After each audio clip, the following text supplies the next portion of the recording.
Hey, this is a free-form video about ideas around negotiation with sellers. I'm just going to run them off and then I'll do some shorter videos on each one. But just stuff that came to me as I was walking my dog and I wrote it down on my yellow pad. So here we go. Negotiation with sellers. Be quiet. When you're quiet, they can speak. When they speak, you get to learn stuff about them, about the property, and also people like to be heard, and if you let the other person speak rather than trying to get your words into every space, they will trust you more, and you need trust to be able to do a deal. Be curious. This is a big one that I use and my team uses in our business.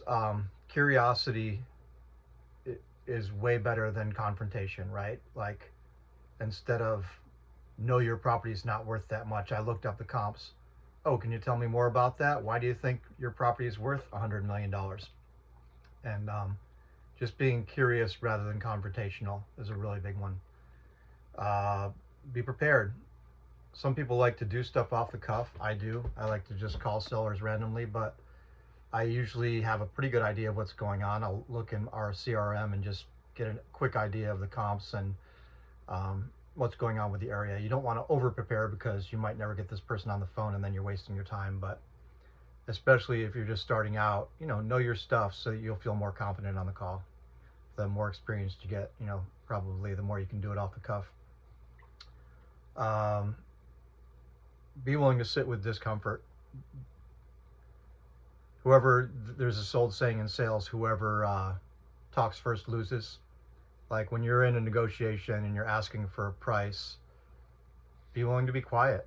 And when the other person's quiet, be willing to wait them out. It's like the staring game. It's a little bit of a game.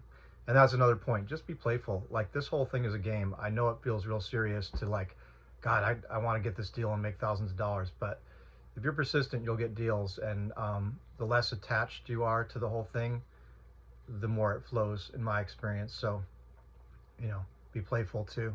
It is just two people on the phone talking.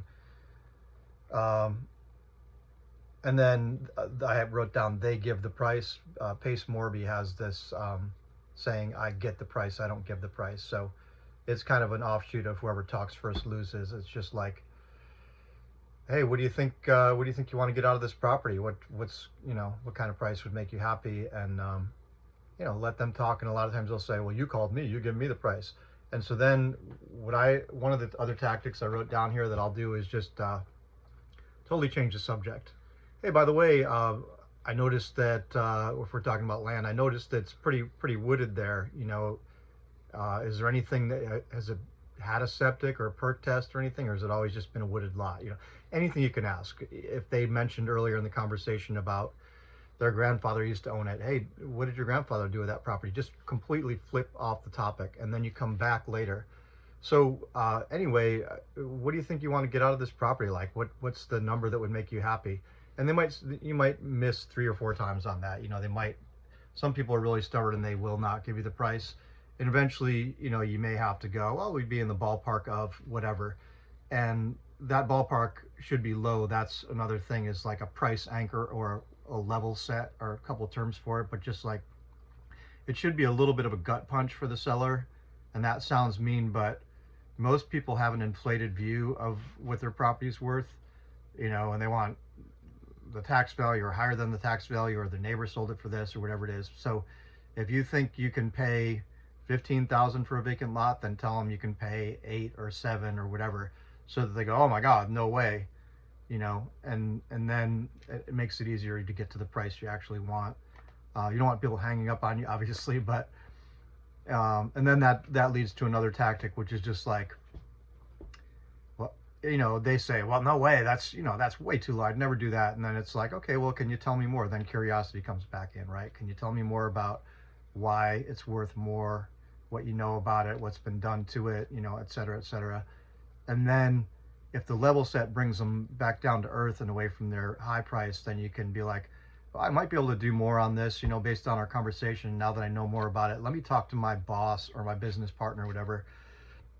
And then that's a 2 conversation thing, but sometimes that's the way to do it. And then you can come back to them and be like, good news, I he really didn't want to do it, but my business partner, you know, he's really stingy, but I was able to get him up a couple thousand. You know, we can do this. And so that's the boss or the business partner is a really good tool to use. You know, you'll see it with car sales. Car salesmen will be like, okay, I got to talk to my sales manager, and they leave you and they let you sit and stew and feel uncomfortable, and then they come back in. They may or may not have talked to their sales manager. They probably knew all along what they could, you know, do on the car. Yeah, I think that's most of the stuff I had on this little list.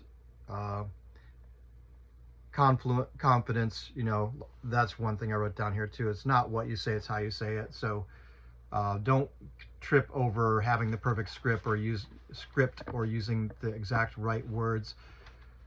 Just be confident and be present for the person. And that leads me to another one too, is just like mirroring in sales, mirroring the person's tone, mirroring.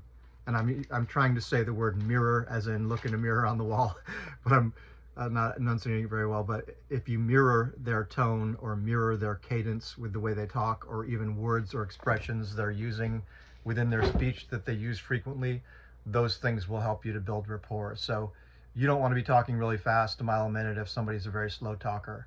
You know, if somebody pauses and stuff, you want to do that. If somebody is a little bit faster and more energized, maybe you want to keep up with them on that. And then if somebody's saying, do you know what I mean? Or, you know, whatever they say a lot, or do you get me? Or whatever. People have things that they sprinkle into their speech.